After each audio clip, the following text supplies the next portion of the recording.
pala eh. Huwag nga.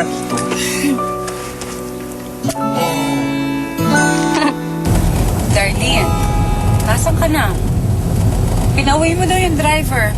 Paano ka uuwi? Sino mag-uwi sa'yo? Friend? Sinong friend? Sabi mo, tayo na susundo sa kanya. Oh, sabi ng daddy mo, kami na lang daw susundo sa'yo. No. I mean, matatagalan pa ako dito sa school, ma. I'll see you in the house na lang. Bakit ba ayaw mo? Nasa ka ba talaga? Nandito nga ako sa school, ma. Alam niyo, kung dadaanan niyo, kung matatagalan lang kayo, maghihintay lang kayo. Sino bang kasama mo? Friends ko nga, ma. Alam niyo, kung susundin niyo ako mga in an hour or two pa. Okay.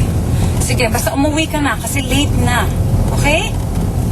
Okay, sige, bye-bye.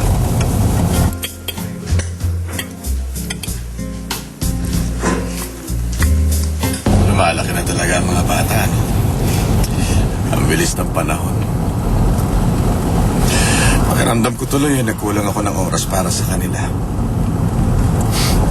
Buti na lang andyan ka para alagaan sila. Kaya kung may mauunang mawala sa atin sa mundong ito, walang iba yon kundi ako. Kasi hindi ko kayang alagaan yung mga anak mo. Tsaka, hindi ko yata kayang mabuhay knowing na ang isa sa inyo wala na. Kaya dapat ako ang mauna. O Darwin, wag na wag mong sasabihin niya. Kahit isipin, wag na wag mong gagawin. Hindi ko alam kung paano bubuhayin yung mga anak mo. Kaya pag nauna ka, susundan kita. At pababalikin kita. Ang daya mo. Uy, sorry na. Hindi na, wala na mauna, promise. Seryoso ako, Darwin, ah. Hindi ko alam kung paano ako mabubuhay nang wala ka.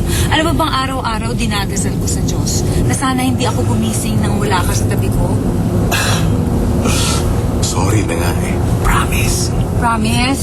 Promise talaga. Promise. I love you. I love you.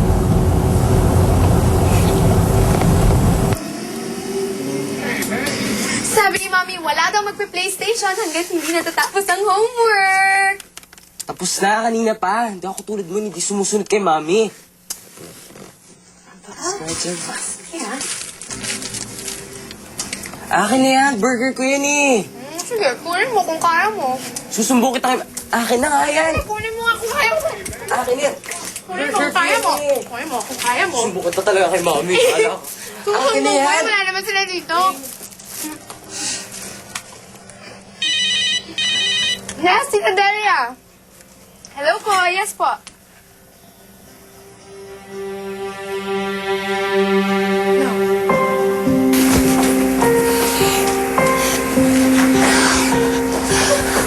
Ito si Mami. Ito si Mami. Dennis, hindi ka pa papasukin dyan ng doktor. Tinitingnan pa nila yung mommy niyo. Is she alright? Ano sabi ng mga doktor? Darling, don't worry. Stable naman ang vital signs ng mommy mo. Kaya lang under observation pa siya.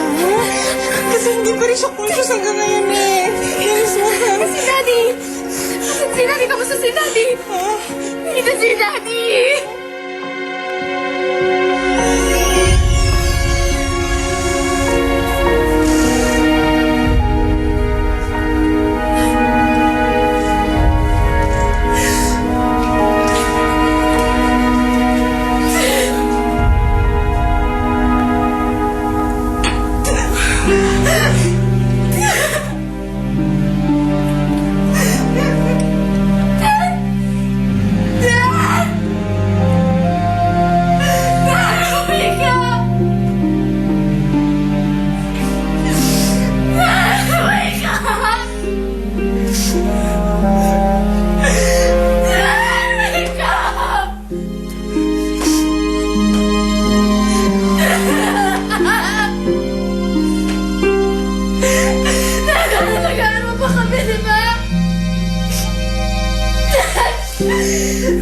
Sasamahan mo kami hanggang sa pagtanda, di ba? Higa!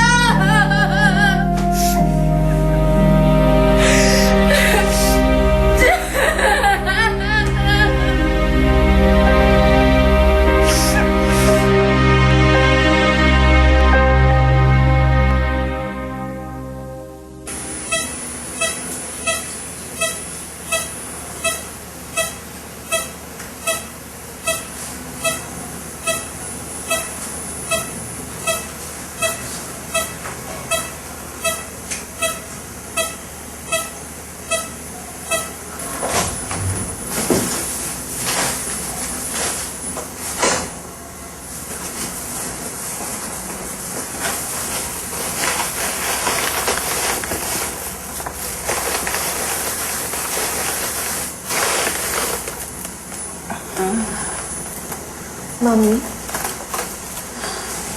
Tita? Tita, sino? Ano nangyari? Hindi na, aksidente kayo ng Kuya Darwin. Pero mabuti na nakaligtas ka. Ilang araw ka na rin walang malay eh. Si Darwin. Nasaan na si Darwin?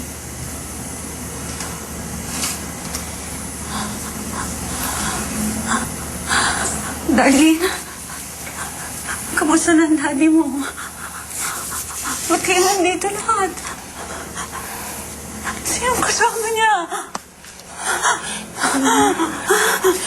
Gusto ko siya makita. Hindi na huwag kayo tumayo. Baka makasama sa'yo. Gusto ko siya makita. Gusto ko makita yung daddy mo. Kailangan niya ako. Kailangan.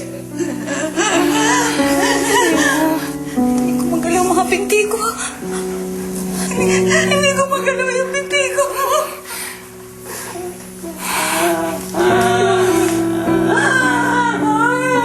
Gusto ko makita ang daddy mo.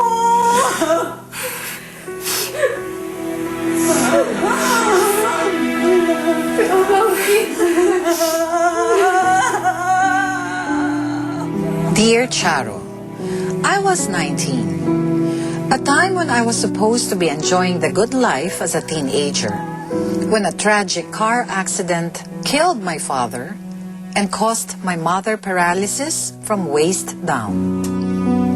Ang daming tanong sa utak ko noon. Bakit nangyari ito? Bakit kami? Ano ba ang kasalanan ko o ng family namin? At that time, I felt like everything was taken away from us.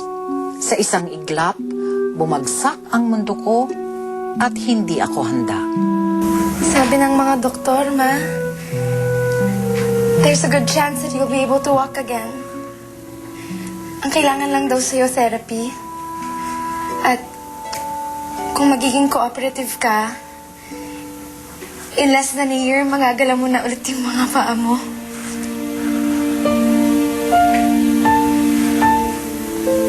Mami? Alam mo ba kung bakit namatay ang daddy mo? Dahil sa'yo. Nagpulit ang daddy mo na sunduin ka namin. Sobra siyang nag-aalala sa'yo. Baka daw mapahamak ka. Huli na nang makita namin yung truck na mabilis na sumasalubong sa amin. Ikaw ang iniisip niya. Namatay siya na ang kapakanan mo ang iniisip niya.